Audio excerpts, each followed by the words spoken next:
안녕하세요. 비자 인 코리아 장행닷컴 행사사무소의 장만익 행사입니다. 장마가 시작이 되었고요. 비 오는 날이 굉장히 많아질 겁니다. 각별히 건강에 유의하시면 좋을 것 같고요. 오늘은 그 질문하시는 분이 상당히 많이 계셨어요. 근로자뿐만 아니고 행사님들께서도 질문을 좀 많이 주신 부분, 그래서 조금 더 알기 쉽게 좀 설명을 해 드렸으면 좋겠다라고 생각해서 굉장히 중요한 겁니다. 알고 있으면은 굉장히 도움이 되실 거고, 그다음에 무엇보다도 이 부분들, 오늘 설명해 드릴 근무처 변경에 허가와 신고가 있다는 거 아마 들어는 보셨을 건데 적용이 어떻게 되는지 잘 좀 헷갈리는 분들이 계실 건데, 그 부분들 제가 오늘 설명을 해 드리도록 하겠습니다. 출입국 이민 정책을 가장 알기 쉽고 자세하게 설명하고 있는 디자인 코리아 장인닷컴 행사사무소의 정만희 행사인데요. 자, 굉장히 많이 좀 있죠. 글을 좀 정리를 해서 지금 보여드리고 있는데, 뭐 이런 게 있나 싶을 건데, 보시면 굉장히 도움이 되실 거라고 저는 장담합니다. E7-1 특정활동 비자에는 이제 크게 네 가지 종류의 E7이 있습니다. 뭐 E7 S1, S2도 있고, 뭐 E7 99도 있지만, 그거 말고 기본적으로 E7 1, 2, 3, 4를 기준으로 하게 되면 뭐 특정 활동 비자에는 당연히 E7 1, 2, 3, 4가 있고, 이렇게 생각이 아마 드실 거예요. 뭐 90개 정도의 직종이 있다. 이 부분은 충분히 알고 있는 거지만, 이게 근무처 변경에 크게 두 가지가 있다. 첫 번째는 근무처 변경 허가 요건으로 들어가 있는 특정 활동 비자가 있고, 어떤 거는 신고만 가능해요. 근데 이게 지침을 보면, 하이콜에 나와 있는 지침을 보면 근무처 변경 허가 대상 중에 허가를 받아야 되는 조건, 허가를 받아야 되는 특정 활동 비자의 종류, 이렇게만 나와 있지, 도대체 허가와 그다음에 신고 뭐 이렇잖아요. 근무처 변경 허가 신고 이렇게 되면 되어 있어요. 근데 그 부분들을 이해하기가 조금 만만치 않습니다. 그래서 최근에 저도 비슷한 사례가 좀 있었고, 그래서 이제 행사님들, 또 한국에서 근무하고 있는 외국인 분들에게, 근로자분들에게 도움이 될 것 같아서 오늘 강의를 시작을 하면, 출입국관리법 21조에 보면 근무처의 변경 추가라는 조문이 나와 있어요. 그래서 21조 1항에 보면 대한민국에 체류하는 한국에 있는 외국인이 그 체류 자격의 범위에서 근무처를 변경하거나 추가하려면 이제 대통령령으로 정하는 바에 따라서 법무부 장관의 허가를 받아야 된다. 이게 원칙입니다. 원칙. 그래서 근무처를 A라는 곳에서 B라는 곳으로 옮기는 경우에는 원칙은 근무처를 바꾸기 때문에 허가를 받아야 되는 상황이에요. 그런데 다만이라고 되어 있어요. 다만. 그런데 전문적인 지식이나 기술 또는 기능을 가진 사람으로서 대통령령으로 정하는 사람은 근무처를 변경하거나 추가 날로부터 15일 이내에 대통령령으로 정하는 바에 따라서 뭐라고요? 신고하여야 한다. 자, 중요한 건 허가와 신고가 구분이 된다라는 거예요. 그래서 허가가 꼭 받아야 되는 사항이 있고, 어떤 거는, 어떤 특정 활동 비자는 신고도 가능하다. 그럼 허가와 신고의 가장 큰 차이는 무엇인가? 조금 이따 설명을 하고, 근무처 변경을 할 때 허가와 신고 크게 두 가지가 있다.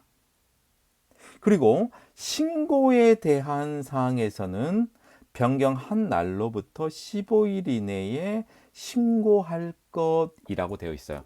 이 부분들이 실제적으로 어떻게 적용되는지 조금 이따 설명할게요. 그래서 출입국관리법 21조에 근무처의 변경 추가가 나와 있고 시행령 26조의 2에 근무처 변경 추가 신고에 관련돼서 나와 있어요. 자, 그렇다면 여기서 근무처 변경 추가의 신고에 대한 부분들을 한번 봐보겠습니다. 자, 허가가 돼 있고 신고가 있고 뭐가 다른가?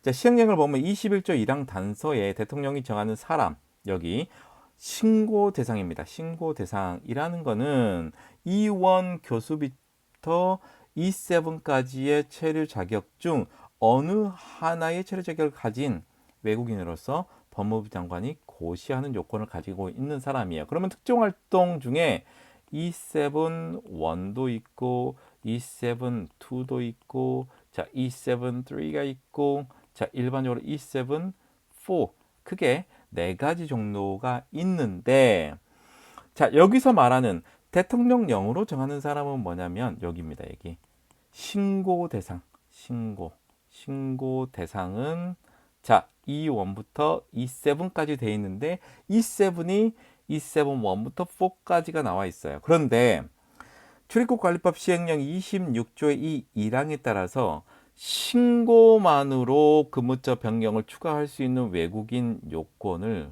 고시를 했습니다. 고시가 법무부 고시로 2020-212호예요.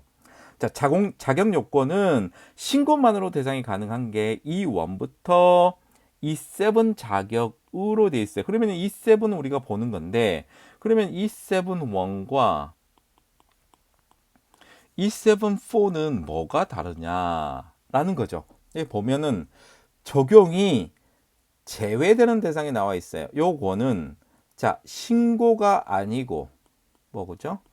허가 대상이 나와 있는 거죠.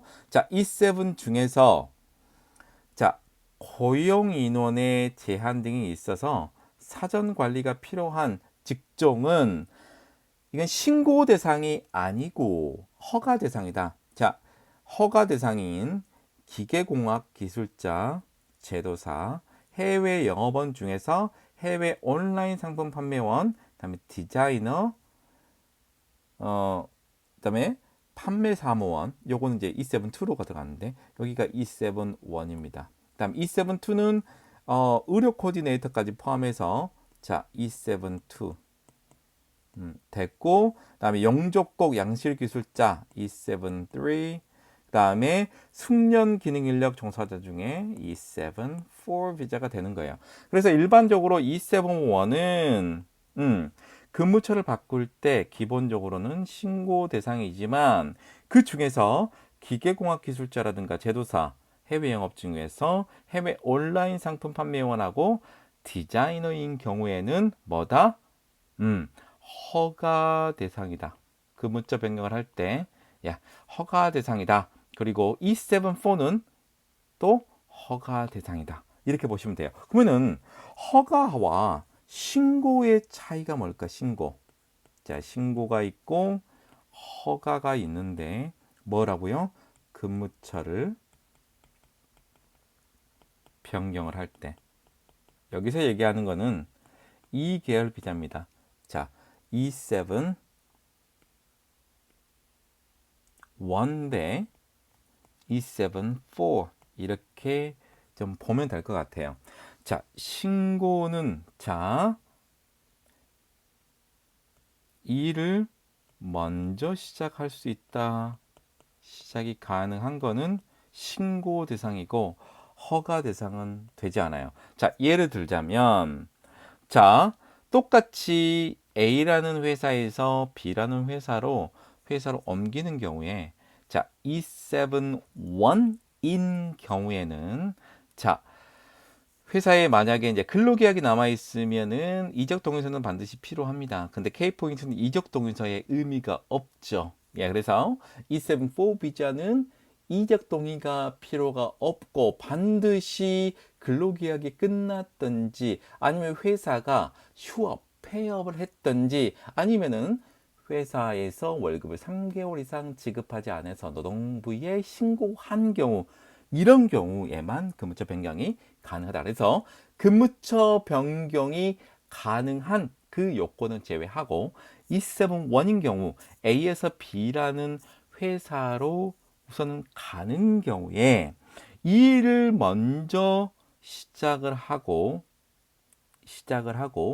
근무처 변경 허가가 아니고 신고를 15일 이내에 하면 된다. E7-4는 근무처 변경을 하려면 반드시 허가 요건을 가져야 되기 때문에 먼저 일을 할 수가 없다. 이렇게 제가 설명을 할 수가 있겠어요. 자, 신고에 대한 거는 자, 어떤 거냐? 제가 다시 한번 설명해 드리자면 신고는 자, 우리가 D10, D2에서 자, D10-1 구직 비자로 변경을 한 유학생이 자, 인턴십을 할 때 이거는 신고 요건이라고 보시면 될 것 같고, 자, 자격 외에 활동을 허가받는 거잖아요. 요거는 아르바이트 같은 경우 요건이 있죠. 사회통합 프로그램 4단계 이상인 경우 또는 5단계 이상인 경우 이렇게 나눠서 하는데 한국어가 없으면 신청이 안 되는 거예요. 자격 활동 허가는 허가 개념이다. 허가. 그래서 자, 인턴십은 일을 먼저 할 수가 있고, 그리고 추후 15일 이내에 신고만 하면 돼요. 신고는 팩스 신고도 가능하겠죠.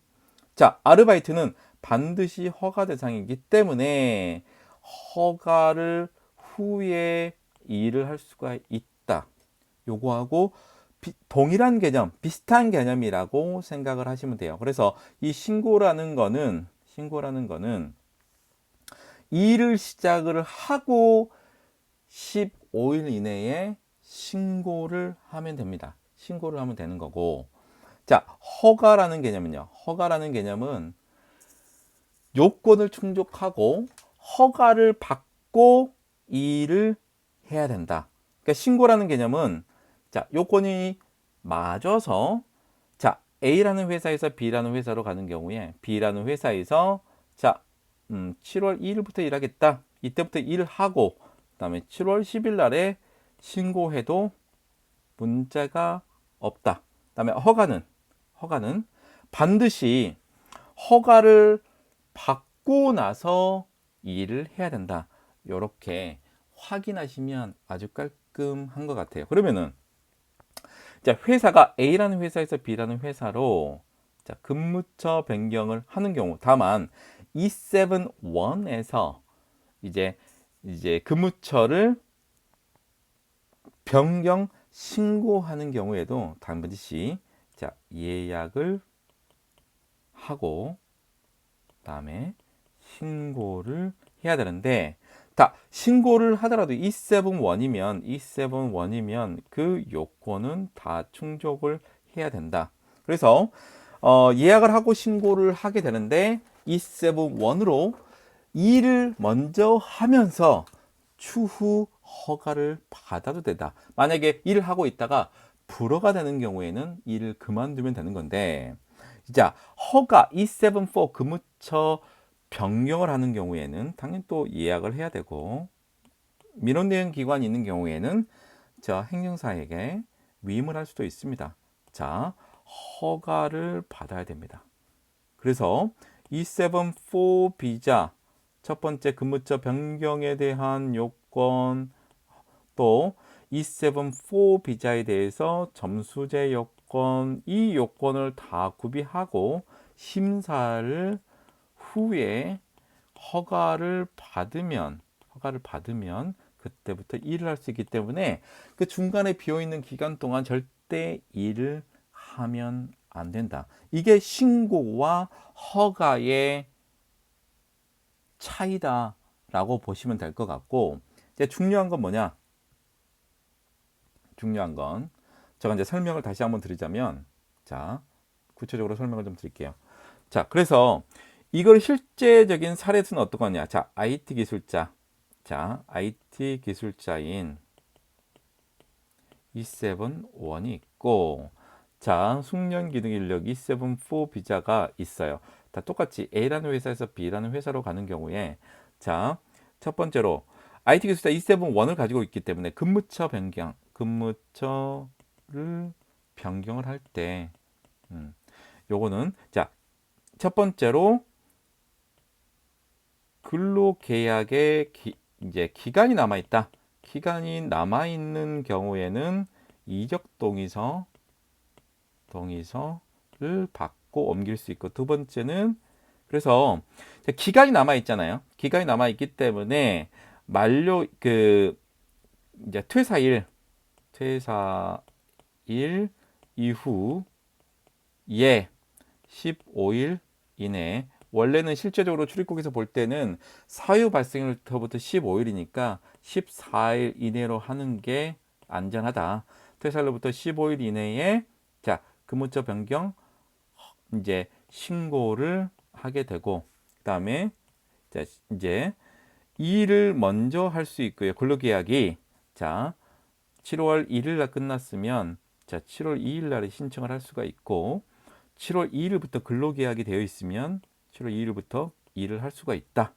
일을 할 수가 있고, 추후 신고가 가능하고, 그다음에 추후에 문제가 없으면 계속 일해도 되고, 만약에 문제가 있는 경우에는 그만두면 된다. 자, E7-4는 어떻죠? 첫 번째로, 자, 이적동의서라는 게 근로계약이 남아있으면 이적동의서는 적용을 할 수가 없다. 다만 어떤 경우는 움직일 수 있다고 그랬죠? 네, 근로계약이 만료가 되는 경우, 그 다음에 회사가 휴업이나 폐업이 되는 경우, 월급을 안 주는 경우만 가능하다. 두 번째는 예약을 하고 당연히 이제 근무처 변경 허가 신청을 해야 되는데, 근무처 변경 허가 신청은 지금 2년을 주거든요. 그래서 만약에 2년 같은 회사에서 끝나고 나서 이제 B라는 회사로 옮기는 경우에는 원래는 2년 플러스 1개월 져가지고 근로계약이 끝나는 그 다음 날로 이후로 예약을 해야 되는데, 그렇게 지금 할 수가 없기 때문에 자, 1개월 좀 남아있는 상황에서는 근무처 변경 허가 신청을 할 수 있는데, 문제는 그러니까 계약 기간이 만료되는 다음 날에 뭐 하죠? 이제 심사를 하게 됩니다. 그래서 이제 심사에 허가입니다. 신고가 아니고 허가가 되면은 그때부터 일을 할 수 있다. 그러니까 실제로 계약 기간은 어떻게 잡아야 되느냐? 요거는 자, 비자, 근무처 뭐라죠?